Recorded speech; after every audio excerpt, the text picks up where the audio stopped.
नमस्कार, जय हिंद साथियों। ही खीखी जबरन गले पड़ो प्रधानमंत्री नरेंद्र मोदी जी ने देश को एक तोहफा दिया है, महंगाई का तोहफा। और वो तोहफा क्या है? घरेलू सिलेंडर का दाम 60 रुपए बढ़ गया, कॉमर्शियल सिलेंडर का दाम 120 रुपए बढ़ गया। और जानते हैं महंगाई क्यों आई? ये महंगाई आई प्रधानमंत्री की ही खीखी वाली नीति के कारण। इस महंगाई का कारण सिर्फ और सिर्फ नरेंद्र मोदी हैं। जी हां, जानबूझकर इस देश को महंगाई की आग में झोंकने का काम भारत के प्रधानमंत्री ने किया है। कैसे, वो मैं बताता हूं आपको। हार्मोज समुद्री मार्ग है जिसका 50% हिस्सा ईरान में आता है, और उस हार्मोज समुद्री मार्ग से प्रतिदिन 60% कच्चा तेल भारत का आता है और 50% गैस भारत की आती है। मोदी जी को यह बात मालूम थी, हमको आपको नहीं मालूम था। हमने भी रिसर्च किया, तब हमें मालूम हुआ। मोदी जी को यह पता था कि ईरान के रास्ते से ही हमारा कच्चा तेल और गैस आती है। तो आपने ईरान से अपने रिश्ते क्यों बिगाड़े? आप क्यों उछल कूद करके इजराइल पहुंच गए? 2 दिन पहले हमले के, युद्ध के 2 दिन पहले आप वहां पहुंच गए, आपको फर्जी मेडल पहना दिया गया और आपको बड़ी बड़ी बातें आप वहां पे कह के चले आए कि भाई इजराइल तो हमारे लिए बाप का लैंड है, फादरलैंड।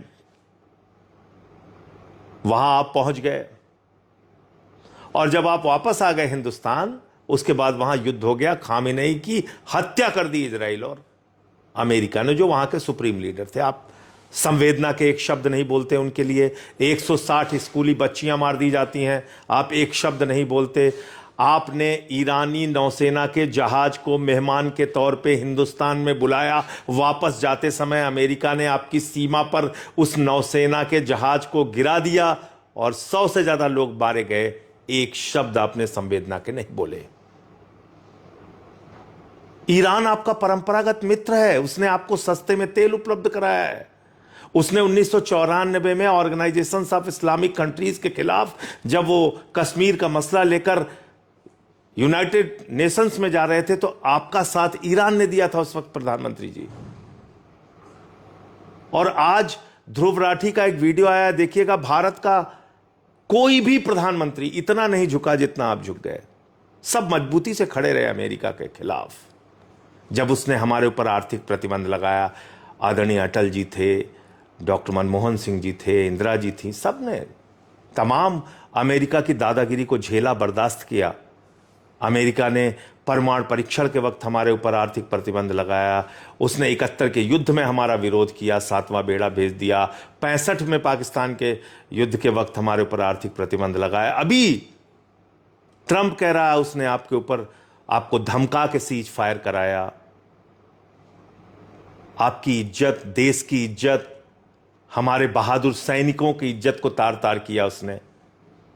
आसिम मुनीर, जो पाकिस्तान का सेना अध्यक्ष है, उसको बुलाया, उसके साथ लंच किया। शहबाज शरीफ पाकिस्तान के प्रधानमंत्री के साथ लंच किया और बोला आई लव पाकिस्तान। उसके बाद बोला कि भारत और पाकिस्तान दोनों महान देश हैं। भारत को पाकिस्तान के साथ खड़ा कर दिया, बराबर खड़ा कर दिया। आप कुछ नहीं बोले, एक शब्द नहीं बोले। आपको यहां तक धमकी दी कि मोदी जानता है मैं उसका कैरियर खत्म कर सकता हूं। आप कुछ नहीं बोले। अभी वहां का अधिकारी कह रहा है रूस से तेल खरीदने की हमने परमिशन दे दी है 1 महीने के लिए। आप परमिशन लेके काम कर रहे हैं मोदी जी। आपने ट्रंप को भारत का राजा मान लिया है, भारत का शासक मान लिया है। 190 साल तक अंग्रेजों के गुलाम रहे हम, और उसके बाद हमारे क्रांतिकारियों के बलिदान के बदौलत जो आज़ादी मिली, उस आज़ादी को आपने गिरवी रख दिया है। अब आपको अमेरिका से परमिशन चाहिए रूस से तेल खरीदने के लिए। और आप किस अमेरिका के साथ खड़े हैं जिसके साथ उसके देश के लोग नहीं खड़े हैं? एक पायलट की तस्वीरें चल रही है, उसने कहा हम इजराइल को नरसंहार के लिए हथियार देने नहीं जाएंगे। उस पायलट को गिरफ्तार कर लिया गया। न्यूयॉर्क की सड़कों पे ट्रंप का विरोध हो रहा है। उसके तमाम एप्स्टीन फाइल में इतने घिनौने वीडियो आए हैं जिसका विरोध हो रहा है ट्रंप का। उसकी पार्टी के लोग उसका साथ नहीं दे रहे हैं, उसके मागा वाले उसका साथ नहीं दे रहे हैं, अपोजिशन पार्टीज विरोध कर रही हैं। नॉर्वे ने विरोध किया, इटली ने विरोध किया, यूएस ने, रूस ने विरोध किया, चीन ने विरोध किया, यूके ने विरोध किया, फ्रांस ने विरोध किया, स्पेन ने विरोध किया। छोटे छोटे देश, 5 करोड़ की आबादी वाला देश है स्पेन। लेकिन आपके मुंह से विरोध में एक शब्द नहीं निकले कि 160 बच्चियों की मौत गलत है, नौसेना के जहाज को इस तरह से उड़ाना गलत है, ईरान के सुप्रीम लीडर को मारना गलत है। आप एक शब्द नहीं बोल पाए प्रधानमंत्री जी। और आपकी गलत नीतियों के कारण 60% कच्चा तेल, 50% गैस हिंदुस्तान में आना रुक गया, महंगाई बढ़ गई देश में। और इस महंगाई का फायदा कौन उठा रहा है? आपका सबसे करीबी दोस्त, वही भ्रष्टाचारी जिसके नाम आपने सारा देश नीलाम कर दिया है। देश के लोगों, याद रखो, तुम्हें पता होना चाहिए, अडानी ने 3 गुना गैस का दाम बढ़ा दिया। ATGL, Adani total gas limited, जाके पढ़ लेना, देख लेना।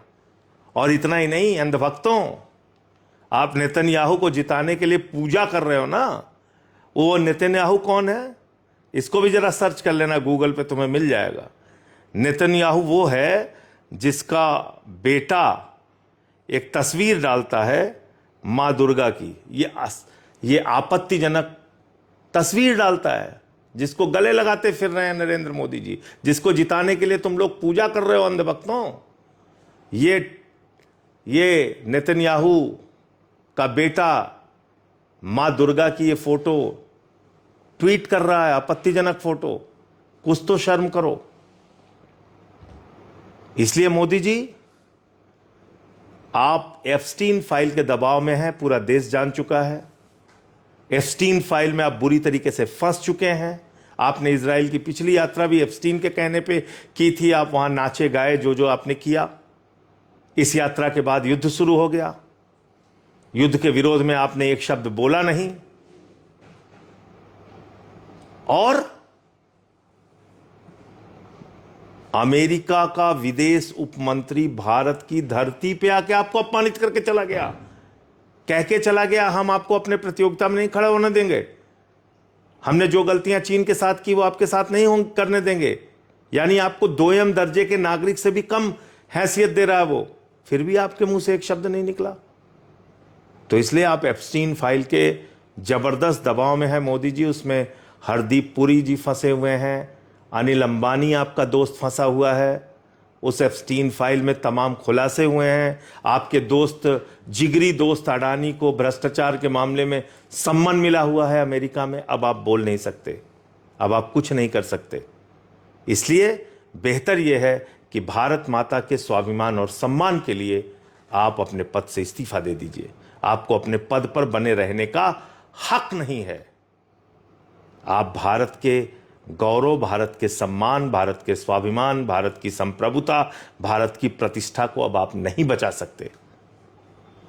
आपने सब कुछ गिरवी रख दिया अमेरिका के आगे। अपने पद से इस्तीफा दीजिए। और अब तो आपने इजराइल को फादरलैंड मान ही लिया है। उन्हीं की चमचागिरी कीजिए, अमेरिका की चमचागिरी कीजिए, देश को बख्श दीजिए। आज जिस तरह से दादागिरी करने पर अमेरिका उतारू है, सबको कुचलता जा रहा है। वेनेजुला पे कब्जा कर लिया, ईरान में घुस के वहां के सुप्रीम लीडर को मार दिया, आपको डराता धमकाता फिर रहा है। क्या आप समझ रहे हैं कि यह दुनिया के लिए ठीक है, भारत के लिए ठीक है? आपके लिए इजराइल फादरलैंड हो गया है, जिस इजराइल की कुल आबादी 97 लाख है और भारत की आबादी 144 करोड़ है। अमेरिका की दादागिरी देखिए, कह रहा है ईरान परमाणु हथियार बना रहा था, जिसका कोई सबूत नहीं मिला। और खुद अमेरिका के पास 5500 परमाणु बम है, 5500, 5500। वो दुनिया की निगरानी कर रहा है। इन सब विषयों पे आप कुछ बोल नहीं सकते। तो देश को बख्श दीजिए, अपने पद से इस्तीफा दीजिए और भारत माता के स्वाभिमान और सम्मान कि रक्षा करने में देशवासियों का साथ दीजिए। जय हिंद।